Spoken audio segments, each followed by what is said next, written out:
Welcome to the GCC Podcast brought to you by gatewAI. This is season 1, and I'm delighted to present great speaker who is Sreema Nallasivam, who's sharing the screen with me. She's joining us from Düsseldorf, Germany, while I'm based in Bangalore. And I'm so thrilled to welcome her to this podcast. Sreema is the CEO of Business Solutions Center and the VP at Metro AG. So with her leadership at the heart of Metro's AG in house consulting and transformation engine, Seema brings invaluable expertise in seamlessly integrating people, process, and technology to drive large-scale transformations for one of Europe's largest wholesale networks. And we do know Metro, it's not new to any one of us here. So, Sreema, thank you again. It's great to have you on this podcast. As we'd like to know from you, given that the GCCs are reshaping the landscape of business operations across industries, and based on your diverse experience, how do you see the role of GCCs evolving in the retail and wholesale sectors specifically? And what do you think are some of the unique opportunities they bring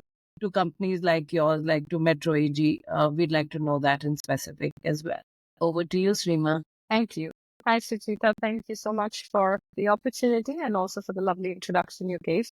I'm super happy to be here. Question is also very interesting. I think with GCCs, we saw in 2000s already IT paved the way for us. IT companies had their GCCs in India, followed by manufacturing even, and mostly from the US. And now, for the last 10 years, we see this uptake on industries like retail, wholesale, e-commerce, with Amazon paving the way with 100,000 employees almost in India, which I think about 30 to 40% would fit in the GCC space. And you have, I think the pioneer was Tesco already in 2011. Yeah, and I visited them back then. Yeah, they had this huge data team that did all of customer buying behavior prediction and so on, still a bit analog, so to say, using traditional statistical tools and so on. Then came Walmart. And Walmart, I think, is a perfect example of how retail and wholesale can leverage India. And Walmart came with its Walmart Labs. They're only few in number, I think 1,500 people or so. But they do high-end data analysis from India. And personally, for someone who's done this for 20 years now, to see the shift from, look, in India, you have labor arbitrage, you have, abundant people. So and they work very long hours. So we just give them things that we don't want to do. Yeah, that used to be my sales pitch in Europe and in the US, to go convince people, hey, whatever you don't want to do, give it away to India. From that to the shift has become now, we do high-end work. This gives me also a sense of pride. So for Metro, when I set up the in-house consulting center for 7 years, then we already had a back office accounting, which is very traditional, very average skill work. And then to shift and say, we do for you robotics, we do for you IT, we do for you data analytics, for me personally was very rewarding to place our GCC in that light. There is a sense of pride in it. And now, speaking of unique opportunities, if you're learning from Amazon, the volume game, or if you're looking at Walmart with its minimal, powerful lab-like structure, there is a propellant, whichever model you choose, I think, which is ML and AI. I was doing an article for another publication where I was just doing some research to see I knew the answer to it myself, I think, but which is the country that has the maximum number of AI ML graduates year on year, by the sheer population size in India, and also, of course, our focus on technology. That, I think, is the thing that's going to drive this forward. It's going to give that boost, especially for wholesale retail. We sit on so much data. It is very dynamic, unlike marketing or a traditional IT project. Wholesale retail every day. Today's sales I need the data today to know what I should do tomorrow in my store or in my e-commerce platform.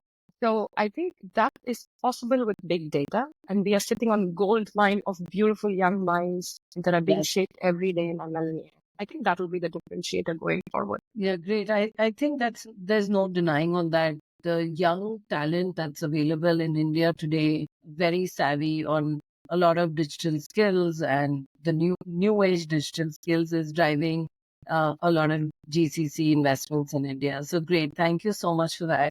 Moving on to my next, and this brings me more on the functional piece. as someone who's focused on continuous improvement and the strategic planning that goes with your role, what key functional practices or processes have been pivotal in scaling Metro AG's business solution centers specifically? And how do these practices support the agility and resilience needed in today's fast-paced environment? I think all of us are going through that Yeah. with the pace at which things are moving. I think at an intellectual level, you already answered the question. There's an answer in your question. I'll just share some probably my experiences with it. I think the word agility you use is actually the opposite of how traditional continuous improvement methods are. Like, I became a Six Sigma Master Black Belt, I don't know, when I was already like, it was about 10, 12 years ago. And there is a certain cult-like dogmatism that comes with it. It's like very rigid. We do it this way, and we know that we go around telling people how to do their jobs better. There is this flair of CI always, we know better because, yes, if you apply the methods and tools, you see results. And that gives you that way, and for a lack of a better word, a naive arrogance. And for me, it was the same. Coming from manufacturing, a Master Black Belt certification, I came into wholesale. And I tried to do the same. I tried to bring Six Sigma to Metro, and we failed catastrophically because Six Sigma is designed for manufacturing. It can apply it everywhere, but it is designed for rigid processes that can be stopped. But on the go, agile, wholesale, retail needed something else. And Six Sigma also worked, for example, on statistical tools that are also heavy. You need specially trained people to do it. Then came big data, and the analytical tools became so easy. So we didn't have to break our head about being dogmatic. So picking up on what your question beautifully there, which is agility. So for me, today, what sets us apart within the group and also in the industry is how quickly we adapt old principles to new ideas. So the core is still efficiency, cost saving. A euro is a euro, but then with all the new tools in place and technology in place, you keep the principle, but you modify the approach and to resonate better with the generation, to resonate better with the tech savviness that sits around it. So we've taken some traditional methods and made it completely modern, made it lighter, made it modular, and not be cult-like. Just leave it out there, and when people see that's efficient, that's helping them, they will use it. So we've become a little relaxed. I think that is important. Yeah, I love your approach and your response of the rub-off effect from your personal own experience, getting that to work and showing that, to set the rhythm. So that's great. Moving on to my next, which is more around people inclusivity and the cultural integration, given, Germany has its own uniqueness. So having a unique perspective on both the Indian and the German work cultures. And I do understand you work out of Germany at most times, right? So how do you think the cultural differences and the synergies between these two unique countries can be leveraged in the GCC operations to foster innovation and cross-cultural collaboration given different mindsets, etc.? And what cultural nuances do you think companies would embrace as they set up GCCs globally? Again, I love how you phrase your questions because there is uh, there's a big difference between culture and sorry. There's a Q in each question as well. Very good. I mean, also your written formats, right, of the question. I enjoyed reading the word work culture a lot because culture is so vast and it's used so loosely. It often makes me wonder, why do we take the liberty to discuss culture? But work culture, meaning work style, is a nice topic.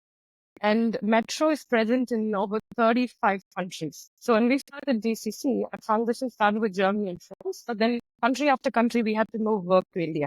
So there came this big, it was kind of a challenge, which was, I quite enjoyed it because my first work experience, I started working in the US. So I started working with America.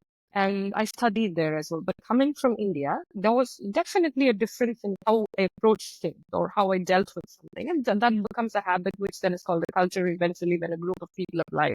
Acknowledging that individualness shapes us, that's what makes us very special. If we all become one, it's going to be so boring. So to acknowledge that has become like the purpose of my life is to make the world smaller, meaning we celebrate individuality, but at the same time, common ground. So for me, whether it is two people or two countries, it doesn't matter. We come with two sets of how we do things. But it is at the end of the day, how do 2, 3 different working styles come together? And simple things like being on time. Now you can't tell anymore, Indians are always late. That is true. We all are now trained in international environment. We just learn to respect everybody's time and we try to be on time. Sorry for being late later. We try to be on time. So stuff like this. So for me, it was not, at one point, it was no more about this country versus that country. It became about, if you have an organization, you set up rules of engagement and you stick to it because it is for the collective good. And once you understand this, you allow people also to be individual, which is nice, instead of putting everybody in a box. So there's a long list of working things that we had to alter on every side to make things possible. Meeting style, accepting meeting invitations, or declining it and not sitting on it. Things like this, which are not particular to a country, but you can see, I would these days think it's particular to a generation. So things like this, every day you find out, I see a pattern in there. Oh, where does the pattern come from? How do you then make the pattern work? So it's like that. It's also fun, like my previous topic. If you allow yourself to be open and if you respond to the external stimuli, I think it works. I think it's an interesting place where you are, not physically, but in life, and especially with the role you play to be able to talk to teams here based in India and those that are in Germany and work across different centers in the globe. Like you said, you've got X number of locations that Metro is present in. So that gives a lot to play as well. So moving on to something that we'd like to ask, getting to know you better as an individual. There are just 3 questions, very quick responses to those. So, what's that one app you can't go without on your phone? Teams, I have to say, it's Microsoft Teams. I don't think I can live without it. I have separation anxiety, but Teams is not there. Lots of collaboration, yes, that happens with Teams. So great, thank you. And my next one is, if you could instantly master any skill, what would it be? Understanding people easier without any effort. Like I see Suchita and I should know what she's thinking, how her day is, and like a right? Exactly. Yeah. For me, okay, my last one to you is, what's your favorite way of starting your day? How do you start your day, like your mornings? My wistful way of starting my day, if I had all the luxury, is to go out for a walk. Yeah, I not yet Teams. Oh, that I open my eye to my phone like all of us, like most of us do. And Teams is one of the first is of course checking on my parents. The second is always Teams. But if I had a wishful day, it is to go out on a walk. And especially when I live here in Germany, in Düsseldorf, it's just nice, that morning fresh air, and it's cold most of the time, so it's very nice. That's lovely. So good to talk to you, Sreema. And this was like well in time. Thank you so much for your time, and we'll stay in touch and connect with you at a later stage. Same here, Suchita. It was lovely talking to you.